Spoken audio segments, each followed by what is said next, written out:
हर हर महादेव, जय भोलेनाथ। सुमन खन्ना चैनल में आपका स्वागत है। उम्मीद करती हूँ आप सभी ठीक होंगे, स्वस्थ होंगे, खुश होंगे। भोलेनाथ की कृपा आप सभी पर बनी रहे, ऐसी मेरी मनोकामना है। तो आज मैं बात करने जा रही हूँ कि जब भी हम शिवालय में जाते हैं तो वहाँ पर जाकर जाने ना अनजाने ऐसी गलती कर देते हैं जो गलती हमें नहीं करनी चाहिए।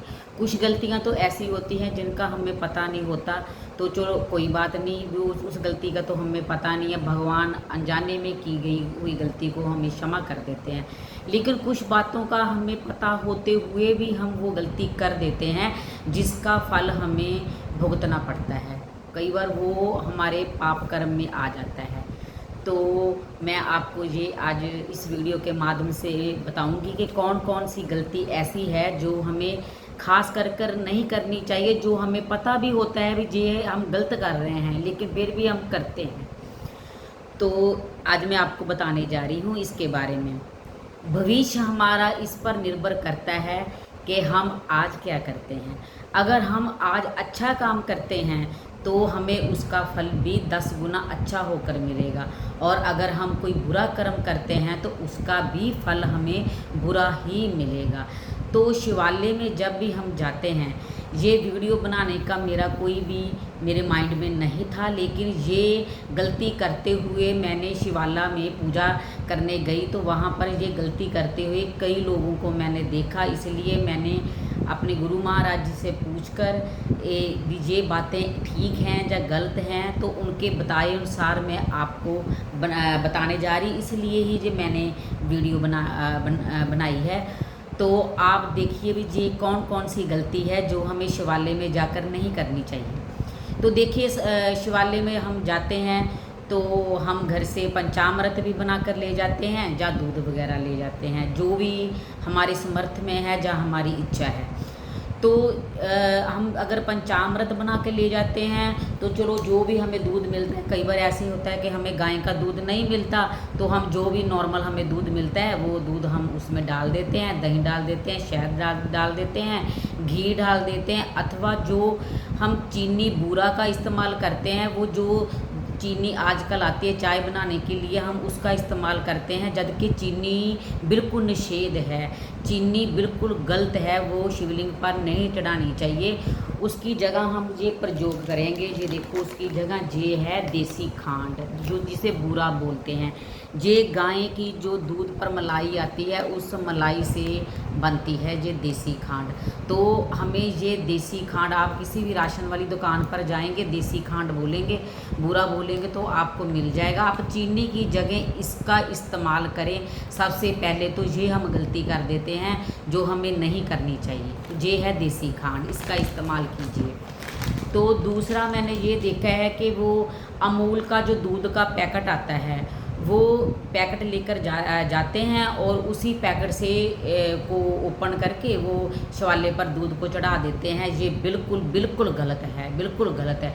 हाँ, ये मानते हैं कि कई जगहों पर दूध नहीं मिलता, आपको अमूल का दूध मिल रहा है, वेरका का दूध मिल रहा है, या कैसा भी पैकेट वाला दूध मिल रहा है, कोई बात नहीं। अगर आपको वो दूध मिल रहा है तो बात तो कोई नहीं, लेकिन कम से कम आप उसे किसी बर्तन में तो डाल लीजिए। आप उसको घर से ही किसी बर्तन में डालिए। अगर आपको कोई कहे कि बिना थाली के भोजन कर लो, बिना गिलास के पानी पी लो, तो ये अच्छी बात नहीं है ना। कुकर में बनी हुई सब्जी जो है, हम उसमें रोटी तो नहीं खाते ना, हम उस सब्जी को भी कटोरी में डालते हैं तो खाते हैं। ये तो एक नॉर्मल बातें हैं, ये कॉमन सेंस है जो हमें पता होनी चाहिए। तो मेरी आपसे यही विनती है, जो पैकेट वाला दूध इस्तेमाल करते हैं वो पैकेट वाले दूध को सीधा जाकर ना चढ़ाकर उसी दूध को आप किसी बर्तन में डाल लें। अच्छा हो तो आप उस बर्तन पीतल के बर्तन में उसको डाल लें, स्टील के बर्तन में डाल लें, लेकिन बर्तन में डालकर लेकर जाएं और फिर भोलेनाथ के शिवलिंग के ऊपर आप उस दूध को चढ़ाएं। तो ये बहुत सबसे बढ़िया बात ये है। अब शहद की बात देखी है, वो शहद की बात ऐसे है, शीशी में जो शहद आता है वो डाबर की शीशी का बना आता है। शायद मैंने देखा कि वो सीधे शीशी के साथ ही शायद को जितनी ज़रूरत है उतना उसको चढ़ा दिया, बाकी शीशी बंद करके वहाँ पर रख दिया, तो ये भी गलत बात है। आप इसे भी किसी कटोरी में डालिए, जहाँ उतना ले जाइए मंदिर में, जहाँ घर पर भी चढ़ा रहे हो जितना आपने चढ़ाना है। एक चमचे अगर आपने चढ़ाना है तो एक चम्मच ही आप उसका इस्तेमाल कर लीजिए, वो अच्छी बात है। लेकिन पूरी बिल्कुल शीशी के साथ चढ़ा रहे हैं और साथ में ही चंदन की शीशी लेकर आ रहे हैं, वो चंदन लगाते हैं, चंदन में ही थोड़े से उसी पानी जो शिवलिंग पर जल चढ़ा रहे हैं उसी जल से अपनी उंगली को गीला किया, उसी चंदन की डिब्बी में डाला और शिवलिंग पर तिलक लगा दिया। ये भी गलत बात है।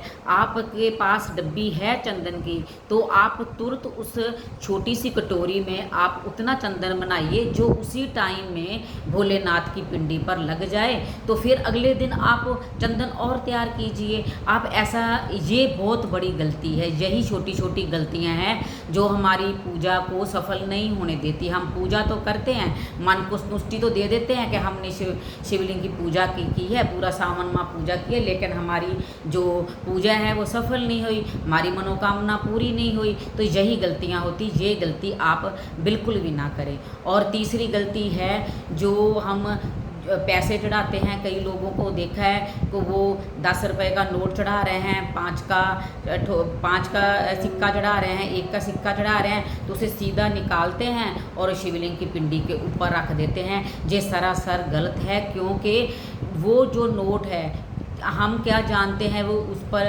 वो कहाँ पड़ा था, किस किस के वो हाथ लगे थे। इसलिए ऐसे नोट को भी आपको पिंडी पर नहीं चढ़ाना चाहिए। अगर आपकी इच्छा है कुछ चढ़ाने की तो वहाँ पर शिवालय में भी कोई गुल्लक बनी होगी, आप उसमें डाल दीजिए, पुजारी जी को दे दीजिए। और अगर आपकी कुछ इच्छा है चढ़ाने की तो आप चांदी का बेलपत्र चढ़ा कर दीजिए, आप छोटा सा चांदी का चंद्रमा बनाकर पुजारी जी को दीजिए कि वो शिवालय में चढ़ाएंगे। लेकिन ऐसी गलतियां ना करें। ऐसी गलतियां करने से जो हमारी पूजा है उसका फल हमें नहीं मिलता है। और सबसे बड़ी गलती है जो हम जब शिवालय में जाते हैं तो सबसे पहले हम जाते ही भोलेनाथ को उनकी पिंडी पर सिर माथा लगा दिया, ऐसे माथा लगाकर उनको हम प्रणाम करते हैं। ये सबसे बड़ी गलत बात है। सबसे पहले माता को प्रणाम करना चाहिए। शिवालय में जो कटी भाग का बना हुआ है ना स्थान, उस स्थान पर सबसे पहले हमें अपना हाथ लगाकर, अपना मस्तक लगाकर माता को प्रणाम करना चाहिए। उसके उपरांत जल वगैरह चढ़ाकर पूजा कर फिर भोलेनाथ की पिंडी को स्पर्श करना चाहिए। तो मैं उम्मीद करती हूँ कि आपको ये बातें समझ आ गई होंगी। और अगर आपको मेरी वीडियो अच्छी लगी हो तो आप वीडियो को लाइक कीजिए, चैनल को सब्सक्राइब कीजिए।